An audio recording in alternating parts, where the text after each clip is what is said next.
কি করিলাম দুনিয়াতে আসিয়া,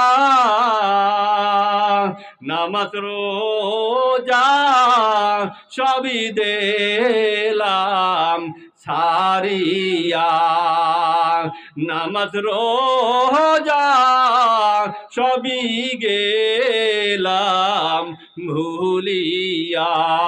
মাগো তোমাদের পায়ে হাত ধরে বললাম, জানি না আগামী বছর মাহফিল হবে, আমি থাকবো কি থাকবো না। মাগো একদিন দুনিয়া থেকে বিদায় হয়ে যাব, একদিন চতুর্দিকে খবর হবে জাকির হুজুর আর দুনিয়ায় নাই। আহারে অমুকের মা দুনিয়ায় নাই। মাগো কাজেই মনে করে এটাই বুঝি আমার জীবনের শেষ মাহফিল, আর বোধহয় মাহফিলে বসতে পারবো না রে মা।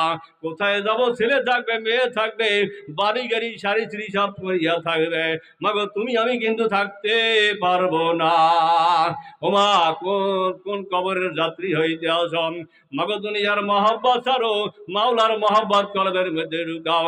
আহারে খাদিজা কান্দতে কান্দতে দুনিয়াতে বিদায় হইয়া কবরে চলিয়া গেছে আমার মা বোনেরা। আল্লাহর হাবিব কে দুনিয়ার মানুষেরা, এ মহিলারা শুনিয়া রাখো, মহিলারা 4টা কাজ ঠিক মতন করতে পারলে জান্নাতে যাওয়া অতি সহজ হইয়া যাইবে। আল্লাহর হাবিবকে 1 নম্বরে আল মারাতি যা সাল্লাত খামসা, যেই মা বোনেরা যেই মহিলারা 5 ওয়াক্ত নামাজ সময় মতন আদায় করবে। 2 নম্বরে আমার মাগো রমজান মাস সামনে আসতে আসে, রমজান মাস পাইয়া যেই সমস্ত মহিলারা রোজাগুলা ঠিক মতন রাখবে। 3 নম্বরে যেই সমস্ত মহিলারা পর্দায় থাকবে, নিজের চেহারা চূড়া ঢাকিয়ে রাখবে, পর পুরুষের সাথে খোলামেলা চলবে না, মাথার কাপড় ফেলাইয়া হাঁটবে না, গলার আওয়াজ দ্বারা ছোটো করবে। 4 নম্বরে যেই সমস্ত মহিলারা স্বামীর খেদমত করবে, স্বামীর মন অনুযায়ী চলবে, স্বামীর কথার বাইরে চলবে না, এই সমস্ত মহিলারা আল্লাহ 8টা জান্নাতের যে কোনো জান্নাতে যে কোনো দরজা দিয়া সোজা প্রবেশ করবে। বলেন সুবহানাল্লাহ। কাজেই আমার মা বোনেরা আজকে মন যায় জিন্দগি চালাইতে আছি, যার মনে যা চাই তাই করতে আসে রে মা গো। ওলামায়ে কেরামরা কত দূর থেকে আইসা তোমাদের বুঝায় মা, এরপরেও বুঝো না। মাগো বুঝবা একদিন বুঝবা, যেদিন তোমার মরা লাশটা ঘরে পড়িয়া থাকবে, চক্ষু দুইটা বন্ধ হয়ে যাইবে, মরা লাশ হইয়া পড়িয়া থাকবি রে মা। আরে মাথা ধরে লড়া ধরে পাও পর্যন্ত লড়বে, এমন সোজা হবারে মা, ওই দিন সোজা হইলে কোনো লাভ হবে না। কাজেই মাগো মরার আগে সোজা হইয়া মরো, মরিয়া সোজা কেউ হইও না। ও আল্লাহর বান্দা বান্দিরা, ও মা কোন দুনিয়ার বিছানে বসে রে মা।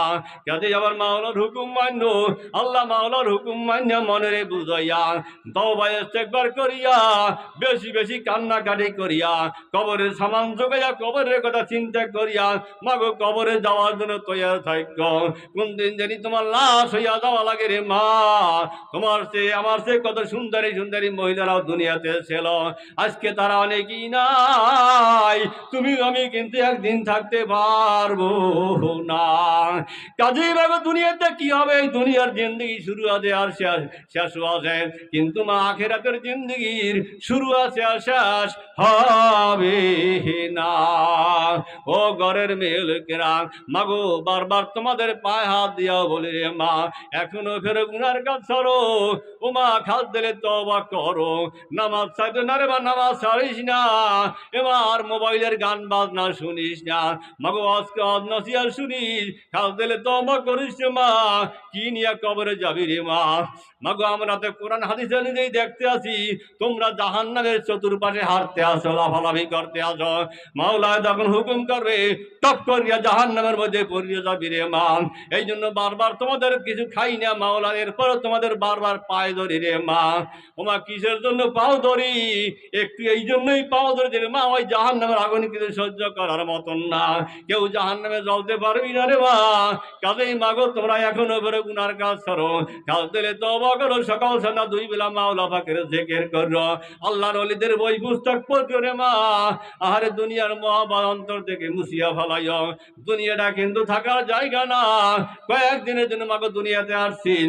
আর তোমার ছেলে মেয়েকে সবাইকে কোরআন পড়াইও, কোরআন পড়াইও, কোরআন শিখাইও।